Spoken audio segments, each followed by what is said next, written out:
Bonjour, 10e épisode des Tips de l'événementiel, une série de vidéos pour vous aider à être plus performant en appel d'offres.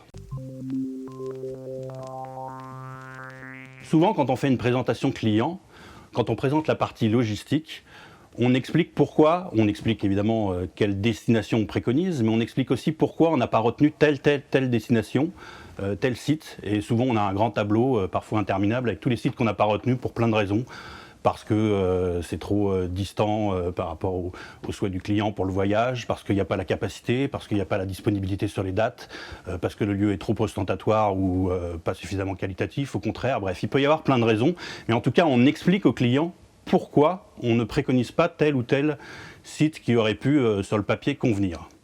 Or, c'est quelque chose qu'on ne fait jamais pour les pistes créatives.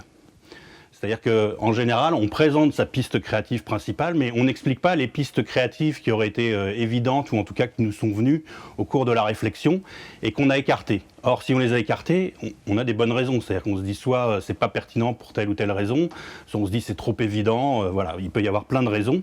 Mais en tout cas, c'est un peu dommage de ne pas le restituer au client.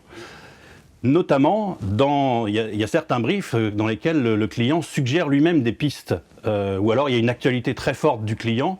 Ça peut être par exemple le fait d'être sponsor des Jeux Olympiques et on est dans une année olympique. Assez spontanément, même si le client ne le suggère pas lui-même, toutes les agences vont se dire tiens, il y aurait peut-être quelque chose à faire autour d'une thématique autour des Jeux Olympiques. Et puis de faire une analogie finalement entre la situation de l'entreprise et le sport, l'esprit d'équipe, etc. C'est quelque chose qui est assez classique. Et donc certaines agences vont rendre ce type de proposition avec le risque de se retrouver à plusieurs agences à développer le même thème, évidemment. Et puis certaines agences vont écarter cette proposition et proposer une thématique complètement différente, mais en général ne va pas expliquer au client pourquoi elle a choisi de ne pas aller sur cette thématique assez évidente du sport, pour reprendre cet exemple. Or, à chaque fois que je l'ai fait en présentation, c'est vraiment hyper efficace. C'est-à-dire, on ne le fait pas dans la reco écrite, on le fait oralement. Mais avant de présenter la piste que j'ai retenue, qu'on a retenue avec l'agence, souvent je dis, bah voilà, on aurait pu aller vers telle piste, on aurait pu faire quelque chose autour des Jeux Olympiques, mais on pense que c'est pas très bien pour telle et telle raison.